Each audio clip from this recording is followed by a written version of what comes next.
defensive wall. The inner wall over here is 50 feet high, the outer wall over there is 45 feet thick. And down there is Mint Street, so named because that was where all the coins of the British Empire were designed and produced until 1810. Now the buildings that house that factory are known as the casemates, and they serve as not only a museum, which you can visit just over there, it's really good, but also as accommodation for some of my Beefeater buddies and their families. So hands up those of you who knew that Beefeaters like me lived inside the Tower of London. Me? Yeah. How many of you didn't know that? I saw you on telly the other night. I wasn't on telly the other day. Right, we're now standing at Traitor's Gate, possibly the most famous, possibly the most infamous gate in the world. This again was built during the reign of Edward I as it required a safer and more useful entrance into the tower.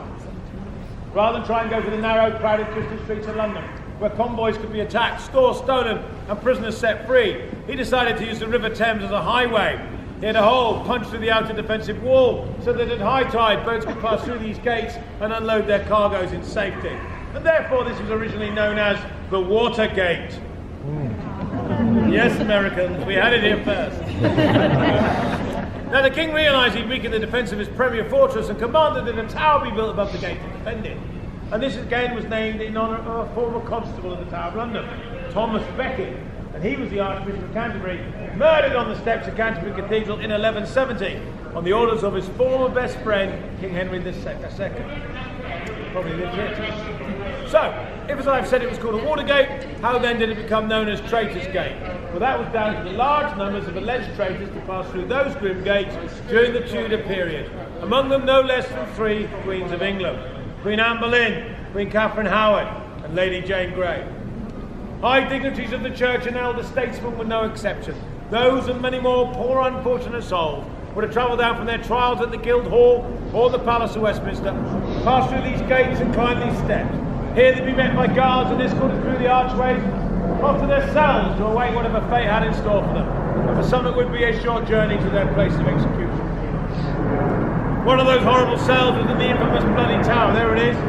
Originally known as the Garden Tower, its name was changed to Tower of Blood or Bloody Tower during the Elizabethan period, to commemorate the many tragic events that have happened within. Of them all, perhaps the saddest must be the alleged murders in 1483 of the 2 boy princes. Edward V was an uncrowned king. He had a little brother called Richard, the Duke of York. They were just 12 and 9 years old. And they were brought down from Ludlow Castle to prepare for Edward's coronation on the death of his father, Edward IV, who had died of dysentery in April of that year. They were supposed to be looked after by their uncle, Richard, the Duke of Gloucester, but in June of that year, Richard declared the boys to be illegitimate, and in July he declared himself to be the king. And you know him as Richard III. By August, the sightings of the children had got fewer and fewer, and then we're told on one hot summer's evening, 2 men stole into those boys' bedrooms and murdered them in their beds by putting pillows on their faces and suffocating them. Their little bodies were then bundled down the steps leading into the Wakefield Tower, and they were hidden beneath some stones. The next day they were secretly removed and buried on the south side of the White Tower, and that's where they remained, undisturbed, for 191 years, until workmen carrying out restoration work removed the stairwell and found a crate containing the skeletal remains of 2 small boys. Experts of the day declare them indeed to be the missing princes.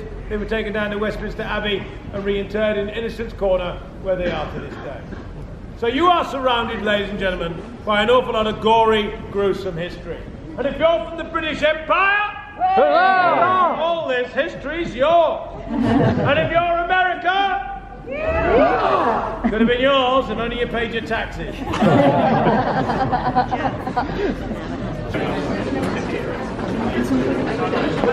We are now standing on Tower Green, the village green of the Tower of London.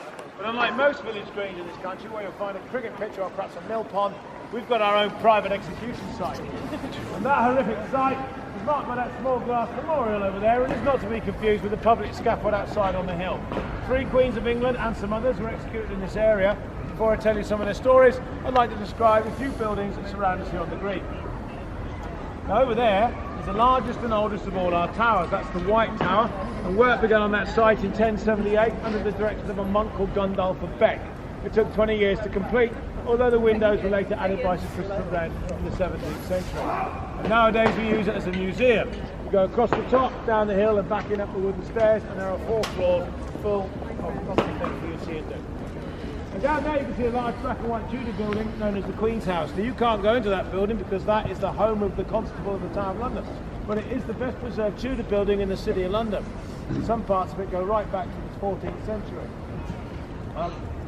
As I say, the Constable, very important man. And being such an important man, that's very important accommodation. And some very important prisoners have spent some time in there. Catherine Howard, Rudolph Hess, William Penn, just to name a few. And then you see the Beecham Tower there, and in the Beecham Tower, you can see some ghosts. In the Beecham Tower is a new presentation about dungeons and prisons. There are no dungeons in the tower, but that is a presentation about prisons, which is close enough. On this side of the chapel, we're going in very shortly.